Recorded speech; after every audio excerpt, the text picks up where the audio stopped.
Hi and welcome to the patch 7.03 addenda. The purpose of this video is to provide a single update that covers any changes Blizzard have made to the Retribution Paladin since I published my original guides. It also covers clarifications on any issues that may have arisen from questions regarding those guides. As this is an addenda video, you'll need to have viewed the actual guides beforehand if any of the following is to make sense. Remember that to ensure you are only watching the most up-to-date and relevant guide videos, use the annotation shown here to check out my playlist. It will only ever contain up-to-date guides, whilst others will be removed from them when they pass their use-by date.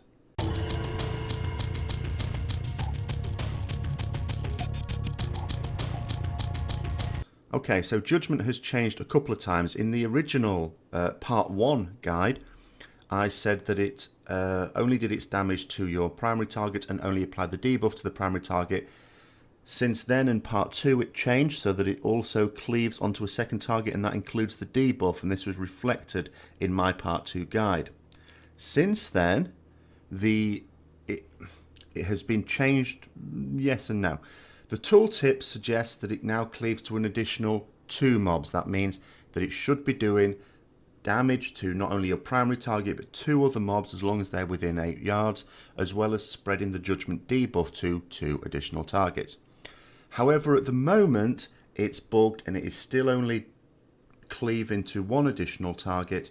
What you should do though, because this could be hotfixed at any time by Blizzard, and I don't want to keep doing these addenda just for the Judgment change, there is an easy way to test it out for yourself, which I'm going to show you here. So to tell what you want is some training dummies that are grouped up.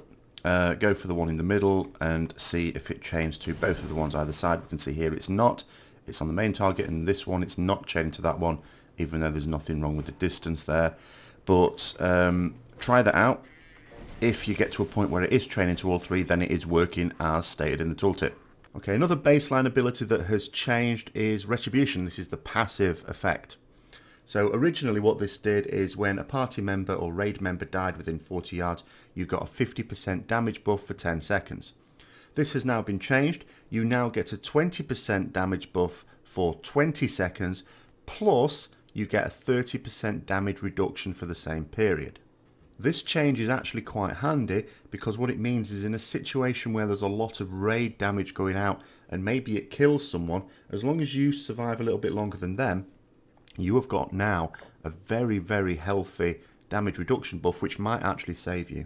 In terms of talents, the Crusade talent has been changed a little as well. It's been buffed. Crusade now increases damage and haste by 3.5% per stack. This makes it potentially useful on some fights, especially if we chain 2 Avenging Wrath together and manage to maintain our stacks. See the Hellfire Citadel update video linked here for more details on that. However, there is no fight where the top passers show a strong advantage to taking Crusade, so Divine Purpose is still the safe option for this patch. Okay, so these are clarifications. These aren't changes at all. I'm just wanting to explain some things in a little bit more detail. So Greater Blessing of Might, what you may notice is that it is not counting as the casting Retribution Paladin's damage on damage meters, and of course I have said that this is what it should be doing. This is because Blizzard have said this is what it should be doing. However, if you look on logs, it is being assigned to the Retribution Paladin. There are some funny things still going on, however. When I was in Hellfire Citadel this reset, I placed it on 3 demo warlocks. Now, if I look in the logs, I can see that it is being applied to pets as they're being spawned, except for the wild imp. So it's some pets and not all pets. Now, of course, this problem potentially goes away if we are able to use it on a class that is not a pet class, potentially. But of course, if this pet class is doing way, way more damage than anyone else, and there's only one of their pets, which is like no more than a quarter of their damage, it can still be worth putting it on them, which is what I am doing. But again, there was a time during alpha when it wasn't being applied to pets, and now it is, and that you assume it's a bug. It should be being applied to pets, and by the time Legion rolls around, it should be working, we hope. Now, when it comes to execution sense on a single target fight, there's a bit of confusion, understandably, between whether to use execution centers or whether to use final verdict. Now, what it appears is, If you have reasonably high haste, 30% remember is the haste value we would ideally like to have. Some people are able to obtain this if they've got a lot of gear with haste on it. I personally don't, because I just had gear with loads and loads of mastery on it. I was favouring mastery multi-strike before this patch came out, and didn't really have spares of the decent gear you can use to replace it. But if you do have quite high haste values, then execution sentence absolutely is a DPS increase on single target. However, at low haste values, which are more in line with the simulations that have been produced, it shows that final verdict is out on top. And this is reflected in the top passes if you look at Warcraft logs. Where you look at a single target fight, you do see a healthy mix of some people using execution sentence and some people using final verdict. What I would say is, certainly if you are not comfortable using execution sentence, use final verdict regardless of your haste level, because there doesn't seem to be a massive amount in it. However, I haven't worked out an actual haste value where execution sentence takes over. What I would say is, if you are approaching the 30% haste level, then you can use execution sentence if you want to use it.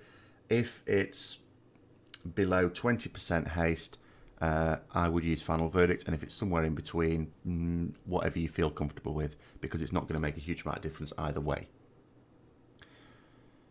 Empty Drinking Horn is a trinket that has been nerfed very, very badly. We find it very hard to build up our stacks with this one, so generally speaking, I advised not to use it. However, we do see on a number of passes still a lot of people using it. Now, we have to be careful not to read too much into this.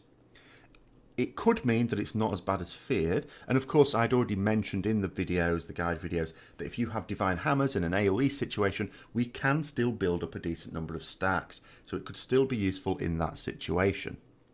However, even on single target, you do find some people with good ranks have used Empty Drinking Horn.